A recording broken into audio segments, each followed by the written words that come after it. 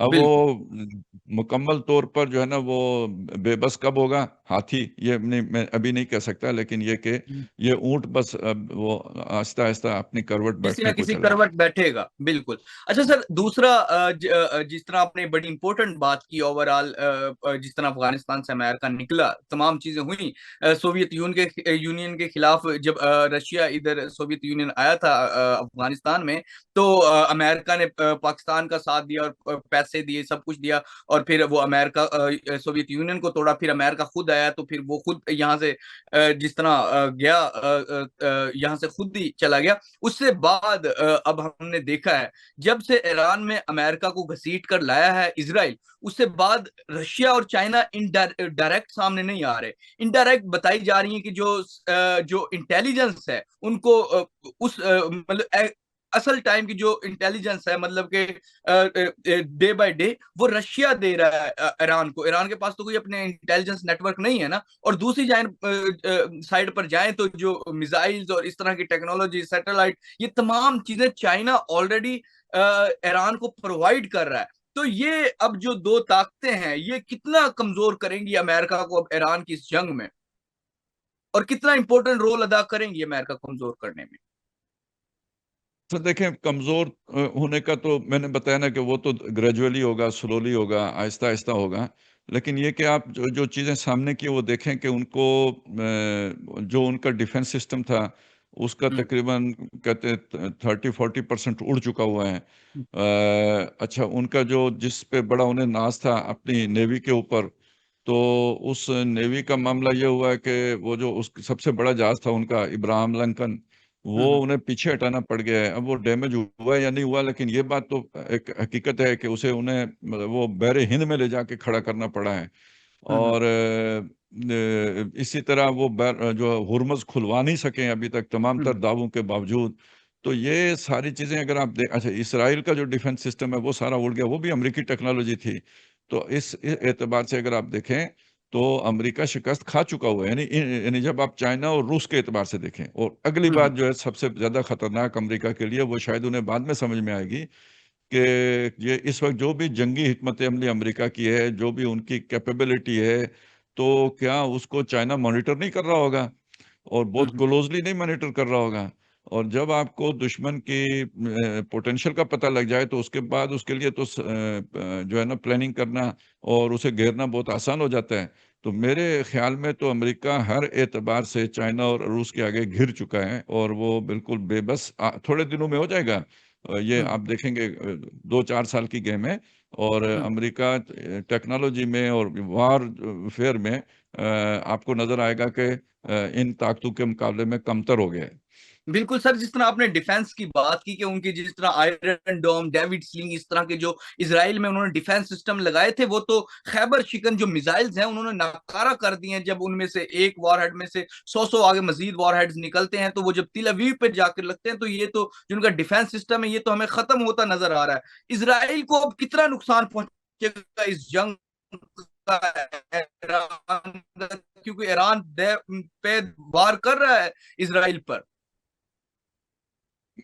مجھے اس کے نقصان کا اندازہ اس لیے نہیں ہے پورا کہ وہاں پہ آپ کو پتہ ہے امبارگو لگا ہوا ہے، چیزیں باہر نہیں آ رہی، انفارمیشن نہیں مل رہی، کوئی ویڈیو اپلوڈ نہیں کر سکتا، ان کے چینلز کے اوپر بھی پابندی ہے، جو سرکاری بیانیہ ہوگا وہی انہیں نشر کرنا ہے، کوئی اپنے طور پر خبر وہاں پہ نہیں دے سکتا، اس لیے وہاں کے نقصانات کا ہمیں صحیح اندازہ نہیں، لیکن جیسے کچھ رپورٹیں نکلی ہیں، جیسے ان کے ہائی آفیشلز مارے گئے ہیں، جیسے کیبنٹ کے ارکان مارے گئے ہیں، تو اس سے آپ اندازہ لگائیں کہ بہت کچھ ہو رہا ہے جو کچھ کے وہاں ہو رہا ہے۔ باقی میں آپ کو ایک بات بتاؤں، مجھے یاد نہیں رہا، کم از کم 2 سال تو شاید 1.5-2 سال ہو گئے، تو وہ میں نے ایک جو ہے نا وہ ٹویٹ کیا تھا کہ مشرق وسطیٰ کا وہ منظر کیسا ہوگا جس میں اسرائیل نہیں ہوگا۔ تو اب آپ اندازہ یعنی چیزیں کچھ ہمیں اندازہ ہو رہا تھا کہ اب آگے کیا ہونے والا ہے، اس لیے کہ جو ورلڈ لیول پہ جو گیم ہو رہی ہے اور جس میں پاورز شفٹ ہو رہی ہیں، تو اس میں یہ جو علاقہ ہے، یہ جو پرانا سلک روٹ تھا یا جو ایسٹ ویسٹ ٹریڈ کا جو یہ تھا، جو یمن سے لے کے شام تک کا علاقہ ہمیشہ تاریخ میں اہم رہا ہے، اور اس وجہ سے جو انٹرنیشنل پاورز ہوتی تھیں وہ یہاں پہ مداخلت کرتی تھی۔ یروشلم پہ جو اکثر حملے ہوئے ہیں، جیسے بخت نصر نے حملہ کیا تھا، ٹائٹس رومی نے حملہ کیا تھا، تو اس کی مذہبی وجوہات نہیں تھیں، بلکہ اصل میں تو یہ تجارتی شاہراہ ہونے کی وجہ سے اس پر وہ اپنا کنٹرول چاہ رہے تھے، اور چونکہ اس شہر کی مرکزیت اس بیت المقدس کی وجہ سے قائم تھی، اس لیے وہ اسے بھی تہ و بالا کرتے تھے۔ جیسے ابراہا نے کوشش کی تھی مکہ کے بارے میں، لیکن وہ ناکام ہوا تھا، لیکن اس طرف ان کی کوششیں کامیاب ہوتی رہیں۔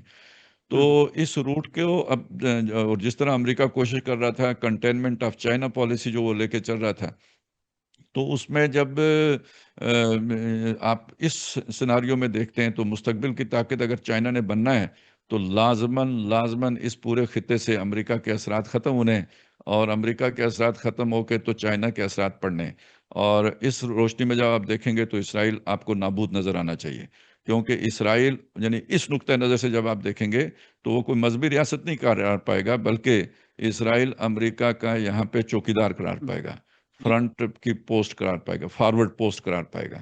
تو تو اگر چائنا نے اس علاقے سارے کے اوپر کنٹرول حاصل کرنا ہے تو اسرائیل کی کوئی گنجائش بیچ میں نہیں ہے، تو پھر گنجائش ہے کس کی؟ چائنا خود آئے گا؟ نہیں، بالکل بالکل۔ اچھا سر، اس چائنا تمام نہیں کے آئے گا، انٹرنیشنل حوالوں پھر سے وہ ہم نے گنجائش بنے گی پاکستان میں پورے کر لوں یہ بات، پھر وہ گنجائش بنے گی پاکستان کی، اور آپ یاد کریں میری والی جنگ سے بہت پہلے چائنا نے یہ بات کہی تھی کہ ہمارے لیے پاکستان کی وہی حیثیت ہے جو امریکہ کے لیے اسرائیل کی حیثیت ہے، تو وہ اگر آپ اسے اس معنی میں دیکھیں تو میری بات آپ کو بہت آسانی سے سمجھ میں آ جائے گی۔ جی جی، بڑی امپورٹنٹ بات کی یہ لاسٹ والی، جس طرح اسرائیل کا ایک امریکہ کے لیے ہے، چائنا کے لیے پاکستان ہے، اور جو ہم نے یہ جنگ میں ایک ان کو پراپر ان کی جو ملٹری اکوپمنٹ ہے اس میں ہم نے جس طرح ان کو جیت دلوائی ہے اس ساری صورتحال میں۔ اچھا سر، دوسرا ہم اپنے رہے ہیں، اور مطلب کہ ملا عمر کے دور میں اور اس سے پہلے بھی ہم چلے جائیں تو ہمارے بڑے اچھے تعلقات رہے ہیں، اور ہمارا تو اس طرح یہ ڈیورل لائن تو برائے نام تھی ہمارا آنا جانا،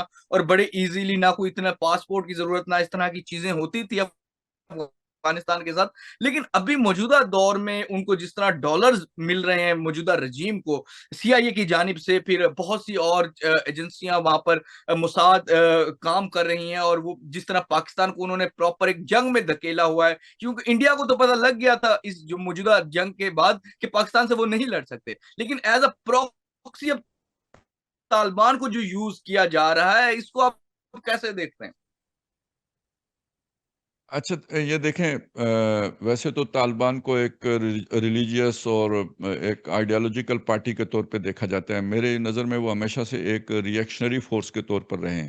وہ خود جو اپنے وجود میں آنے کے ذریعہ بتاتے ہیں وہ یہ کہ وہاں پہ ظلم تھا، وار لارڈز تھے، انہوں نے حصے تقسیم کیے ہوئے تھے، لوگوں کے اوپر ظلم کرتے تھے، اور جس ایک گاؤں کے رہنے والے ملا عمر صاحب تھے تو اسی گاؤں کے قریب بھی کوئی اسی طرح کا ظلم کا واقعہ ہوا تھا، جس کو انہوں نے پھر وہ ریٹیلیٹ کیا، اور وہاں پھر ایک دوسرے گاؤں والوں نے بھی انہیں بلا لیا، اور یوں جو ہے نا وہ قافلہ بڑھتا گیا، بنتا چلا گیا، اور اس طریقے سے جو ہے نا وہ طالبان وجود میں آ گئے اور پورے افغانستان کے اوپر چھا گئے۔ تو اب آپ یہ دیکھیں کہ اس کے پیچھے کوئی آئیڈیالوجیکل فورس آپ کو بالکل نہیں نظر آئے گی، یہ ایک جو ہے نا ایک ریئیکشنری جو ہے نا وہ سارا معاملہ نظر آئے گا۔ ملا عمر کا دور ہم نے دیکھا ہے، وہ پاکستان کے لیے سب سے فرینڈلی افغانستان تھا ملا عمر کے دور میں، اس میں بھی کوئی شبہ نہیں ہے۔